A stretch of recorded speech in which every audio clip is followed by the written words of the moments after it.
राधे राधे, जय श्री कृष्णा। मैं सीमा सिंह बड़ों को चरण स्पर्श, छोटों को प्यार और बराबर वालों को नमस्कार करती हूँ। आज मैं आपको सावन मास के महात्म्य का 15वां अध्याय सुनाने जा रही हूँ। आइए सबसे पहले हम देख लेते हैं कि इस अध्याय में हम कौन सी कथा का श्रवण करेंगे।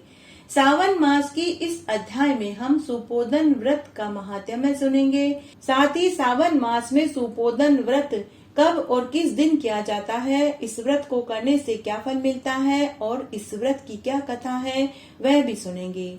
उसके बाद इस अध्याय में हम भगवान महादेव के सुरेश्वर अवतार वाली कथा को सुनेंगे। उसके बाद भगवान महादेव के ब्रह्मचारी अवतार वाली कथा को सुनेंगे और अंत में देवों के देव महादेव जी की आरती सुनेंगे। आइए सबसे पहले हम सावन मास का 15वां अध्याय सुनते हैं। सनत कुमार भगवान महादेव से पूछने लगे कि हे देवेश, मैंने आपके श्री मुख से नाग पंचमी का महात्म्य और व्रत कथा को सुना। अब मैं षष्ठी को किए जाने वाले व्रत और उसके विधान को विस्तार से सुनना चाहता हूँ। कृपया करके आप मुझे सावन मास के षष्ठी के दिन की कथा को विस्तार से सुनाइए। तब भगवान महादेव ने कहा कि हे सनत कुमार, सावन मास में षष्ठी के इस व्रत को सुपोदन व्रत कहते हैं। इसमें घर तथा शिव मंदिर में भगवान महादेव की अर्थात मेरी पूजा करनी चाहिए। दाल चावल का नैवेद्य भेंट करना चाहिए। नमकीन आम का शाक बनाना चाहिए। नैवेद्य के पदार्थों का बायना निकालकर ब्राह्मणों को देना चाहिए। यह व्रत जो कोई भी विधि विधान से करता है उसे अनंत पुण्य की प्राप्ति होती है। हे सनत कुमार, इस संबंध में एक पौराणिक कहानी है, वह मैं तुम्हें सुनाता हूँ। तुम ध्यान से चित्त लगा करके सुनो। प्राचीन काल में रोहित नाम का एक राजा था, किंतु वह पुत्र विहीन था। राजा ने पुत्र प्राप्ति के लिए कठोर तपस्या करी, जिससे प्रसन्न होकर ब्रह्मा जी प्रकट हो गए और उस राजा से बोले कि हे राजन, तुम्हारे भाग्य में पुत्र का योग नहीं है। फिर भी हे राजन, पुत्र प्राप्ति की इच्छा से तुमने कठोर तपस्या करी। ऐसा कहकर ब्रह्मा जी अंतर्ध्यान हो गए। उसके बाद भी वह राजा पुत्र प्राप्ति के लिए कठोर तपस्या करता रहा। अनेक बरस तक तपस्या करने के बाद ब्रह्मा जी पुनः प्रकट हुए और राजा से बोले कि हे राजन, मैं तुम्हारी कठोर तपस्या से प्रसन्न हुआ। मैं तुम्हें पुत्र देना चाहता हूँ, किंतु वह अल्प आयु होगा। तब राजा रानी ने सोचा कि बांझ रहने से तो अच्छा है कि अल्प आयु पुत्र ही हो जाए। तब राजा ने ब्रह्मा जी से कहा कि हे भगवान, हम संसार में पुत्रहीन कहलाने से तो बच जाएंगे। आप हमें अल्प आयु पुत्र का ही वरदान दे दीजिए। ब्रह्मा जी के वरदान देने के कुछ समय के बाद रानी को एक पुत्र हुआ। राजा ने उसका जातकर्म और नामकरण संस्कार करवाया। राजा रानी ने उसका नाम शिवदत्त रखा। राजा ने बालक का यज्ञोपवीत संस्कार करवाया, किंतु अल्प आयु में ही पुत्र की मृत्यु के भय से राजा रानी ने अपने पुत्र का विवाह नहीं करवाया। इस तरह समय बीतने लगा। जब उनका पुत्र 16 वर्ष की आयु को प्राप्त हुआ तो एक दिन उसकी मृत्यु हो गई। राजा अपने पुत्र की मृत्यु से दुखी हो गया, किंतु जिस कुल में अविवाहित बालक की मृत्यु होती है वह वंश अवश्य ही नष्ट हो जाता है। इसके साथ ही वह अविवाहित तुच्छ योनि में चला जाता है। तब सनत कुमार भगवान महादेव से बोला कि हे देव, यह दोष दूर करने के लिए कौन सा व्रत करना चाहिए, कृपया करके आप मुझे बताइए। तब भगवान महादेव बोले कि हे मुनिवर, किसी कुल में यदि कोई ऐसा कर्म हो जाए तो इस दोष निवारण के लिए वैसर्गिक व्रत करना चाहिए। प्रातः काल उठकर सर्वप्रथम व्रत का संकल्प लेना चाहिए। आभ्यद्वयुक श्राद्ध करके अग्नि की स्थापना करके आधारांत में 4 आहुतियां देकर व्याहतियों से हवन करना चाहिए। उसके बाद व्रतपति अग्नि व विश्व देवों को घी की आहुति देनी चाहिए। उसके बाद प्रायश्चित के लिए सुष्टकृत आहुति देकर पूर्णाहुति आहुति से समाप्त करना चाहिए। उसके बाद देश काल का स्मरण करके पीपल विवाह करवाना चाहिए। अबुदाई श्राद्ध करके पीपल की डाली तथा शव को हल्दी व तेल का लेप लगाना चाहिए। इन दोनों को पीले वस्त्र से ढक कर अग्नि स्थापित करके आधारांत आहुति देवे व अंत में सृष्टिकृत आहुति देनी चाहिए। उसके पश्चात पीपल की डाली और शव को एक साथ जला देना चाहिए। यह व्रत 6 साल तक करना चाहिए।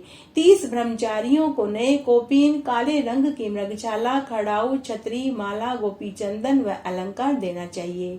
इस विधि को करने से कोई दोष नहीं लगता। उसके बाद भगवान शंकर ने सनत कुमार से कहा कि हे विपेंद्र, जब राजा ने यह विधान ब्राह्मणों से सुना तो राजा ने ब्राह्मणों से कहा कि हे ब्राह्मण देवों, यह अर्क विवाह मुझे उचित नहीं लगता। मैं अपने पुत्र का वास्तविक विवाह करवाना चाहता हूँ। यूं तो मृत पुरुष के साथ विवाह करने के लिए कोई भी कन्या राजी नहीं होगी और कोई भी माता पिता अपनी कन्या का विवाह मृत व्यक्ति से करवाना नहीं चाहेगा, परंतु मैं एक राजा हूँ। मैं बदले में उन्हें बहुत सा धन दूंगा। शायद धन के लालच में किसी कन्या के माता पिता या फिर सम कन्या ही राजी हो जाए। तब राजा ने पूरी नगरी में यह ढिंडोरा पिटवाया कि जो भी कन्या या कन्या के माता पिता मेरे मृत पुत्र से अपनी कन्या का विवाह करवा देंगे तो बदले में मैं उन्हें बहुत सा धन दूंगा।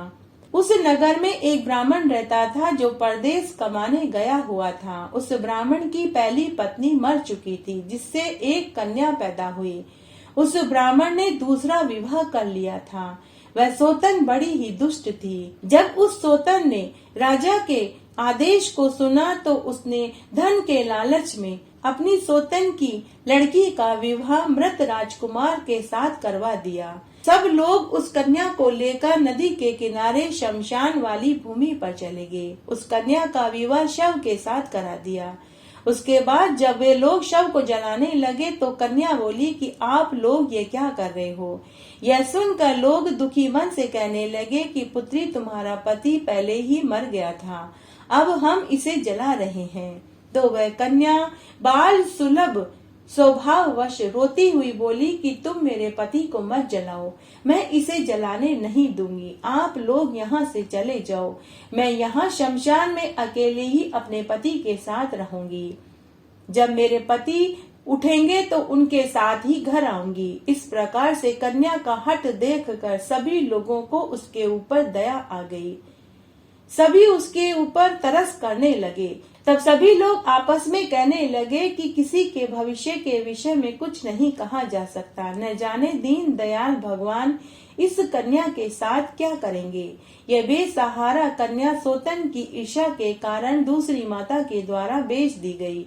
हो सकता है कि भगवान को उस पर दया आ जाए और राजकुमार को जीवित कर दे, इसलिए इस राजकुमार को जलाना उचित नहीं। ऐसा विचार करके सभी लोग अपने अपने घर को चले गए। रात्रि में भय से व्याकुल वह कन्या भगवान महादेव और माता पार्वती जी को याद करती हुई जोर जोर से रोने लगी। उस कन्या के करुण रुदन को सुनकर करुणा निधान सर्वज्ञ अंतर्यामी शिव पार्वती जी शमशान में प्रकट हो गए।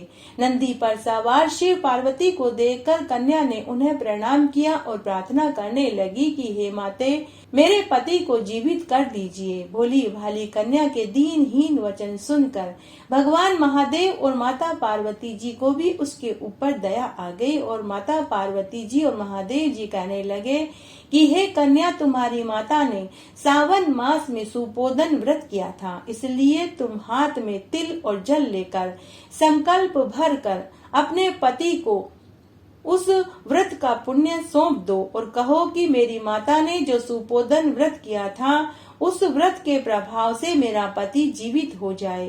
कन्या ने शिव पार्वती के कथना अनुसार ही किया। सुपोदन नामक व्रत के प्रभाव से शिव दत्त उठकर खड़ा हो गया। शिव पार्वती कन्या को व्रत का उपदेश देकर अंतर्ध्यान हो गए। माता पार्वती और महादेव जी के चले जाने के बाद शिवदत्त ने कन्या से पूछा कि तुम कौन हो और मैं यहाँ शमशान में क्या कर रहा हूँ। तब उस कन्या ने अपने पति को पूरी सच्चाई बताई। तब तक सूर्य उदय हो चुका था। नदी किनारे बहुत से लोग आए। उन लोगों ने देखा कि राजकुमार का पुत्र जीवित हो गया। तो उन लोगों ने राजा को जाकर पूरी बात बताई। राजा पूरी घटना सुनकर बहुत खुश हुआ, ढोल नगाड़े बजवाता हुआ नदी के किनारे आ गया। सभी लोग प्रसन्नता पूर्वक राजा की प्रशंसा करने लगे और कहने लगे कि हे राजन, आपका मृत पुत्र मौत के मुंह से निकल आया है। तो राजा ने कहा कि मेरी प्रशंसा मत करो, यह तो मेरी पुत्र वधु के कारण वापस जीवित हुआ है। मेरी पुत्र वधु बड़ी ही भाग्यशाली है। अगर प्रशंसा करनी है तो मेरी पुत्र वधु की करो। मैं तो मंदभागी और अधर्मी हूँ। सुभागा तो मेरी पुत्र वधु है, जिसके पुण्य प्रभाव से मेरा पुत्र जीवित हो गया। इस प्रकार से राजा ने अपनी पुत्र वधु की प्रशंसा करी और ब्राह्मणों को और गरीबों को खूब अन्न धन और रुपया दिया। उसके बाद राजा अपनी पुत्र वधु और पुत्र को लेकर ढोल नगाड़े और भजन गाते हुए महल में आए। उसके बाद राजा ने पूरी नगरी को भोजन खिलाया और गरीबों को, ब्राह्मणों को अन्न वस्त्र रुपया का दान दिया। भगवान महादेव सनत कुमार से आगे बोले कि हे वत्स सुपोदन नामक यह व्रत मैंने तुमसे कहा। यह व्रत लगातार 5 साल तक करना चाहिए और उसके बाद उद्यापन करना चाहिए। शिव पार्वती का प्रतिदिन पूजन और वंदन करना चाहिए। चरु आम्र पत्तों से प्रातःकाल हवन करना चाहिए। यह व्रत विधि पूर्वक करके नैवेद्य व बायना देना चाहिए। इस प्रकार व्रत करने वाला चिरायु पुत्र प्राप्त करता है और अंत में शिवलोक को जाता है। आइए अब हम इस अध्याय में भगवान महादेव के सुरेश्वर अवतार वाली कथा को सुनते हैं। नंदीश्वर बोले कि हे तात, अब परमात्मा शिव के उस अवतार को मैं तुम्हें सुनाता हूँ, जो सुरेश्वर नामक धौम्य के बड़े भाई को सुखदायक हुआ था। व्याघ्रपाद का पुत्र उपमन्यु, जो कई जन्मों से सिद्ध होकर इस जन्म में फिर कुमारपन को प्राप्त हुआ, अपनी माता सहित अपने मामा के घर रहने लगा। देववश वह बड़ा ही दरिद्र हो गया। उसे अपने मामा के घर बहुत थोड़ा सा दूध पीने को मिलता था, जिससे उसकी दूध पीने की इच्छा बनी रहती थी। वह बार बार अपनी माँ से दूध मांगता था, परंतु माता के पास दूध कहाँ से आए। तब उस माता के मन में एक विचार आया। उसने कणों के बीनने से जो बीज मिले उन्हें इकट्ठे किए, बीजों को पीसकर उसको जल में मिलाकर कृत्रिम दूध अपने पुत्र को पिलाने लगी। एक दिन उस बालक ने माता से कहा कि हे माता, यह दूध नहीं है, और फिर वह रोने लगा। तब अपने पुत्र के उस रोने से कमल के समान मुख वाली उसकी माता अपने हाथों से उसके नेत्रों के आंसू पोंछने लगी और बोली कि हम वनवासियों के पास दूध कहाँ से आएगा। शंकर जी की कृपा के बिना दूध नहीं मिलता। हे पुत्र, पूर्व जन्म में शंकर जी के उद्देश्य से जैसा कर्म किया है, हमें वैसा ही फल भोगना पड़ेगा।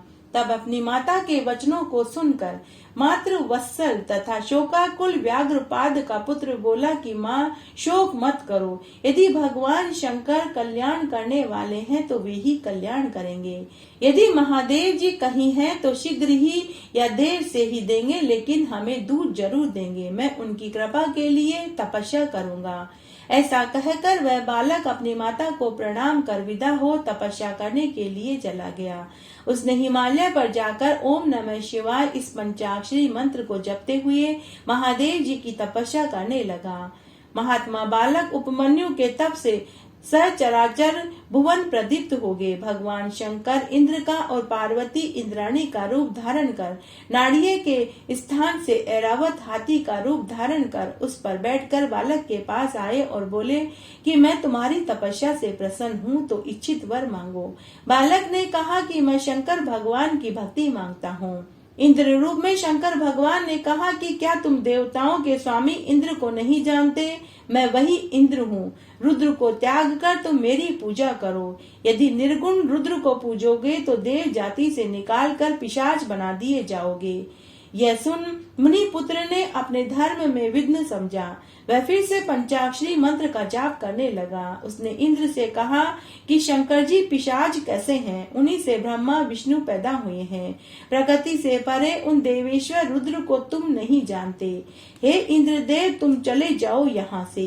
मैं शंकर जी से ही वरदान मांगता हूँ और उन्हीं से वरदान लूंगा। वे ही सब कारणों के कारण हैं, सब देवताओं के देवता हैं। मैं ब्रह्मा विष्णु से भी वरदान नहीं चाहता। मैं शंकर जी की निंदा को पाप समझता हूँ। चाहे दूध के बिना भले ही मर जाऊं, पर शंकर जी की निंदा नहीं सुनूंगा। यदि तुम फिर से मेरे सामने शंकर जी की निंदा करोगे तो मैं तुमको शिव के अस्त्र से मारकर अपना शरीर त्याग दूंगा। ऐसा कहकर उपमन्यु ने दूध की इच्छा त्याग स्वयं मरने की इच्छा कर ली और इंद्र को मारने के लिए तैयार हो गया। उसने भस्म उठाकर अघोर मंत्र से अभिमंत्रित कर अपने इष्ट देव के युगल चरणों में ध्यान कर उसमें अग्नि स्थापित करी और इंद्र पर छोड़ दिया। परंतु वे इंद्र थोड़े ही थे, वे तो साक्षात शंकर भगवान थे। तभी शंकर भगवान अपने असली रूप में आ गए और हजारों दूध के तथा दही के समुद्र व अन्य भक्ष्य भोज्य पदार्थों के समूह उसे दिखाई दिए। तभी उसे भगवान महादेव बैल पर बैठे हुए गणों सहित दिखाई दिए। आकाश में दुंदुभियां बजने लगी, फूलों की बरसात होने लगी। ब्रह्मा विष्णु इंद्र आदि देवता प्रकट हो गए। यह देख उपमन्यु शिवजी को दंडवत प्रणाम कर पृथ्वी पर लेट गया। फिर तो भगवान शंकर ने आओ आओ ऐसा कहकर उसे बुलाया और उसका मस्तक सूंघकर वरदान दिया। उपमन्यु ने शंकर भगवान की स्तुति करी। शंकर जी ने उसे उठाकर हृदय से लगा लिया और पार्वती जी को दिया। पार्वती जी ने प्यार कर कुमार के समान ही अपना अक्षय कुमार नामक पुत्र बनाया। शिव जी ने क्षीर सागर के समान स्वाद युक्त उसे एक अनश्वर सागर दिया। महादेव और पार्वती जी ने उसे और भी बहुत से दिव्य वरदान दिए। उसने शिव जी की पराभक्ति मांगी। शिव जी ने उसके मांगने के अनुसार अजर अमर सर्वदा दुख से रहित अपनी भक्ति दी। उसे अक्षय गोत्र दिया। साथ ही यह भी कहा कि मैं तुम्हारे आश्रम के निकट सर्वदा स्थित रहूंगा। ऐसा कह पार्वती सही शंकर भगवान अंतर्ध्यान हो गए। उपमन्यु शंकर जी द्वारा श्रेष्ठ वरों को प्राप्त कर वह अपनी माता के पास गया और सारा समाचार कह सुनाया। उसकी माता यह सुनकर बड़ी हर्षित हुई। अब वही उपमन्यु सबका पूजनीय बन गया। अब वह सारे सुखों का भागी हो गया। इस प्रकार परमात्मा शिव सर्वदा सज्जनों को सुखदायी है। यह सुरेश्वर नामक शिव का अवतार मैंने तुमसे कहा, जो निष्पाप स्वर्गदायक यशदायक आयुवर्धक तथा सज्जनों को भुक्ति और मुक्ति को देने वाला होता है। जो मनुष्य भक्ति पूर्वक इस महात्म्य को सुनता है वह इस जीवन के समस्त सुखों को भोग कर मरने के बाद शिव गति को प्राप्त होता है। आइए अब हम सावन मास के इस अध्याय में भगवान महादेव के ब्रह्मचारी अवतार वाली कथा को सुनते हैं। नंदीश्वर बोले कि हे सनत कुमार, अब परमात्मा शिव के परम पावन जटिल अवतार को प्रीति पूर्वक सुनो। जब दक्ष पुत्री सती अपने पिता से अपमानित होकर उन्हीं के यज्ञ में शरीर त्याग कर हिमाचल के घर मेना के रूप में उत्पन्न हुई, तब सखियों के साथ वन में जाकर विहार करने लगी और शंकर भगवान को पति रूप में पाने के लिए तपस्या करने लगी। फिर तो शंकर भगवान ने उनके तप की परीक्षा के लिए जहाँ पार्वती जी तपस्या कर रही थी वहाँ सप्त ऋषियों को भेजा। वे सप्त ऋषि वहाँ जाकर यत्न पूर्वक पार्वती की परीक्षा लेने लगे। तब सप्त ऋषि ने माता पार्वती की तपस्या में विघ्न डालने के लिए पहुँच गए, लेकिन सप्त ऋषि अपने कार्य में सफल न हो सके। उसके बाद सप्त ऋषि महादेव जी के पास लौट कर आए और उन्हें नमस्कार कर सारा वृतांत कहा। उसके बाद सप्त ऋषि आज्ञा लेकर स्वर्गलोक को चले गए। सप्त ऋषियों के चले जाने के बाद भगवान शंकर स्वयं पार्वती की परीक्षा लेने के लिए पहुंच गए। तब भगवान शंकर ने एक ब्रह्मचारी का वेश बनाया। तब शंकर भगवान ने एक वृद्ध ब्राह्मण का रूप धरा। भगवान शंकर उत्कंठित हो देवी को देखने के लिए उनके पास गए। तब दंड और चर्म से युक्त शांत स्वरूप उन अद्भुत तेज वाले ब्राह्मण को, जो ब्रह्मचारी वेश धारण किए हुए थे, कमंडल हाथ में थे, अपनी ओर आते देख माता पार्वती ने सब सामग्री उठाकर उनकी पूजा करी। फिर सादर पूर्वक प्रेम पूर्वक कुशल सेम पूछी और कहा कि आप कौन हैं और कहां से आए हैं। पार्वती जी के पूछने पर ब्रह्मचारी वेश में भगवान महादेव माता पार्वती के भावों की परीक्षा लेने के विचार से बोले कि मैं स्वेच्छा विचरण करने वाला एक ब्रह्मचारी तपस्वी हूँ, जो दूसरों को सुख देता हूँ, इसमें कोई संदेह नहीं है। ऐसा कहते हुए वे अपने रूप को छिपाते हुए ब्रह्मचारी वेश में भगवान शंकर पार्वती के पास आकर बैठ गए। तब ब्रह्मचारी वेश में भगवान शंकर माता पार्वती से बोले कि हे देवी, क्या कहूँ, कुछ कहा नहीं जा सकता। बड़ा ही अनर्थकारी महाविकृत वृतांत दिखाई पड़ता है। तुम इस नवीन अवस्था में, जबकि तुम सुंदर भोगों के साधनों के योग्य हो, अनेक उपचारों तथा सुख की कारण हो, तब व्यर्थ ही क्यों तपस्या कर रही हो? तुम कौन हो, किसकी पुत्री हो, किस कारण इस निर्जन वन में कठोर तपस्या कर रही हो? उनके वचनों को सुनकर पार्वती जी ने हंसकर प्रेम पूर्वक उस ब्रह्मचारी से कहा कि हे ब्रह्मचारिन, हे मुनि, अब तुम मेरा वृतांत सुनो। मेरा जन्म हिमाचल के घर हुआ है। इसके पूर्व मैं दक्ष प्रजापति के घर जन्मी थी और शंकर भगवान की पत्नी थी। परंतु जब मेरे पिता ने मेरे पति की निंदा करी, तब मैंने अपने पिता के यज्ञ में अपने शरीर को छोड़ दिया। अब इस जन्म में बड़े भाग्य से मुझे महादेव जी मिले हैं, परंतु दुर्भाग्य यह है कि वे काम को भस्म कर मुझे भी त्याग कर चले गए हैं। इस कारण मैं गुरु के वचनों से बंद हो बड़ी ही लज्जित हुई और पिता के घर से चलकर यहाँ तपस्या कर रही हूँ। मैंने अपने मन, वचन और कर्म से शंकर भगवान को पति रूप में वरण कर लिया है, इसमें कोई संदेह नहीं है। यद्यपि मैं जानती हूँ कि यह बड़ा ही दुर्लभ है, यह मिलना बहुत ही कठिन है। मुझे इंद्र आदि देवताओं सहित विष्णु और ब्रह्मा की भी आवश्यकता नहीं। मैं तो केवल पिनाकधारी को ही पति रूप में पाना चाहती हूँ। पार्वती के वचनों को सुनकर जटिल ब्रह्मचारी रुद्र हंसते हुए बोले कि हे देवी, हे हिमालय की पुत्री, तुमने यह कैसी बुद्धि स्वीकार करी है? क्या यह उचित है कि और देवताओं को त्याग कर तुम शिव के लिए इतना कठोर तप करो? मैं उस रुद्र को जानता हूँ। सुनो, मैं तुमसे कहता हूँ, उस रुद्र के तो एक वृषभ वाहन है। वह सर्वदा अकेला रहता है और अत्यंत ही वैरागी है। अतः तुम उस शिव में मन लगाना छोड़ दो। कहाँ तुम इतने रूप और गुण वाली, और कहाँ वह? मुझे तो तुम्हारा यह कर्म उचित नहीं लगता। उसके बाद उस ब्रह्मचारी ने महादेव जी की अनेक निंदा करी। ब्रह्मचारी के उन वाक्यों को सुनकर माता पार्वती क्रोधित हो गई और शिव निंदक उस ब्रह्मचारी से कहने लगी कि मैंने तो यह जाना था कि तुम कोई धन्य पुरुष होगे, किंतु अब मैंने ये जान लिया है कि तुम इस समय वध करने के योग्य तो नहीं हो, क्योंकि तुम ब्रह्मचारी वेश में हो। अन्यथा हे धूर्त शिव निंदक, तू मेरे सामने से दूर हो जा। हे बहिर्मुख, तू शिवजी को नहीं जानता। मुझे पश्चाताप है कि जो मैंने तेरी पूजा करी। जो मनुष्य तत्व को न जान कर शिव की निंदा करता है, उसका जन्म संचित पुण्य नष्ट हो जाता है।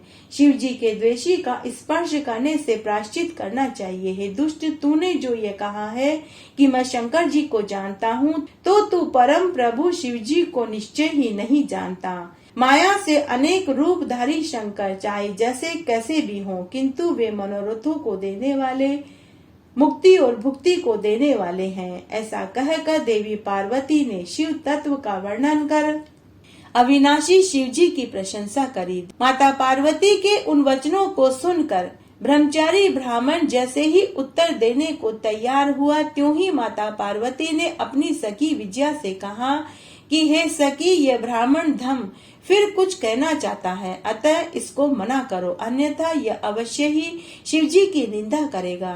शिव निंदक को ही पाप नहीं लगता, किंतु उसके सुनने वाले को भी पाप का भागी होना पड़ता है। शिव के किंकरों को चाहिए कि शिव जी की निंदा करे तो उसे वे मार डाले।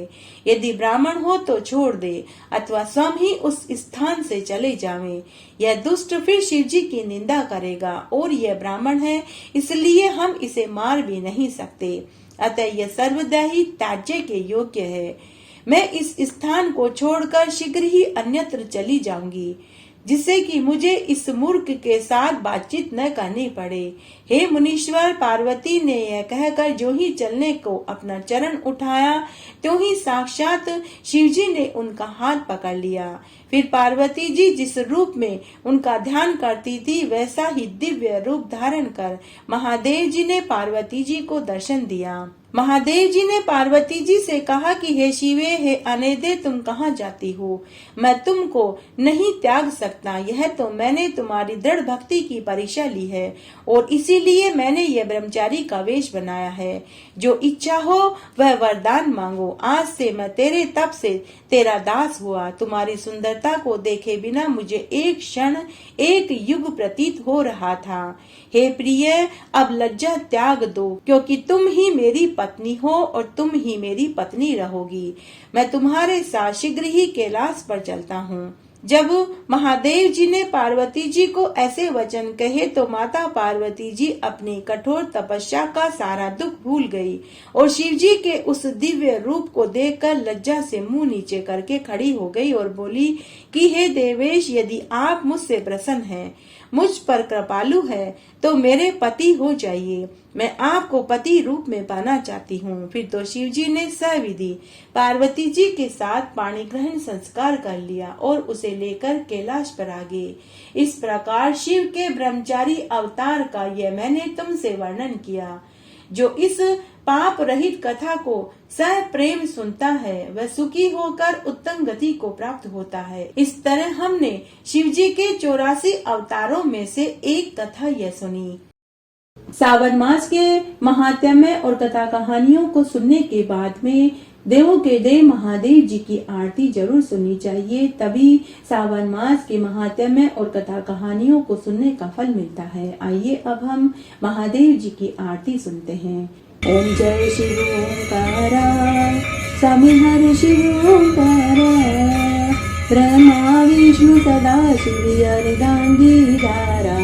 ओम हरे हरे हरे महादेव, एकानन चतुरानन पंचानन राजे, शिव पंचानन राजे। हंसासन गरुड़ासन शिवाहन साजे। ओम हरे हरे हरे महादेव, दो भुज चार चतुर्भुज 10 भुज के सोवे, शिव 10 भुज अति सोवे। तीनों रूप निरखता त्रिभुवन जन मोहे। ओम हरे हरे हरे महादेव, अश्वमाला वनमाला मुंडमाला धारी, शिव मुंडमाला धारी। त्रिपुरारी मुरारी कर कमला धारी। ओम हरे हरे हरे महादेव, श्वेतांबर पीतांबर बादांबर अंगे, शिव बादांबर अंगे। सनिकादिक गरुड़ादिक भूतादिक सांगे। ओम हरे हरे हरे महादेव, करके मध्य कमंडल चक्र त्रिशूल धरता, शिव चक्र त्रिशूल धरता। सुख करता दुख हरता, जग पालन करता। ओम हरे हरे हरे महादेव, जो सत योगिनी गावत नत करत वेरु, शिव नत करत वेरु। बाजत ताल मृदंगा और बाजत डमरू। ओम हरे हरे हरे महादेव, काशी में विश्वनाथ विराजे, नंदो ब्रह्मचारी, शिव नंदो ब्रह्मचारी। नितुट दर्शन पाऊं, नितुट भोग लगाऊं, महिमा अति भारी। ओम हरे हरे हरे महादेव, लक्ष्मी वर सावित्री पार्वती संगे, शिव पार्वती संगे। अर्धांगी गायत्री सिर सोहे गांगे। ओम हरे हरे हरे महादेव, ब्रह्मा विष्णु सदा शिव जानत अविवेका, शिव जानत अविवेका। प्रणवाक्षर में शोभित ये तीनों एका। ओम हरे हरे हरे महादेव, त्रिगुण स्वामी जी की आरती जो कोई जन गावे, शिव जो कोई जन गावे। कहत शिवानंद स्वामी मन वांछित फल पावे। ओम हरे हरे हरे महादेव, जय महादेव जी की जय, जय हो गोरा पार्वती की जय, जय हो कार्तिकेय भगवान की जय, जय हो गणेश जी भगवान की जय। इस तरह आज हमने सावन मास का 15वां अध्याय सुना। आशा करती हूँ आपको यह अध्याय जरूर पसंद आएगा। मेरे साथ बने रहने के लिए आपका धन्यवाद। आगे आने वाली कथा कहानियों के लिए भी आप इसी तरह मेरे साथ बने रहें। धन्यवाद।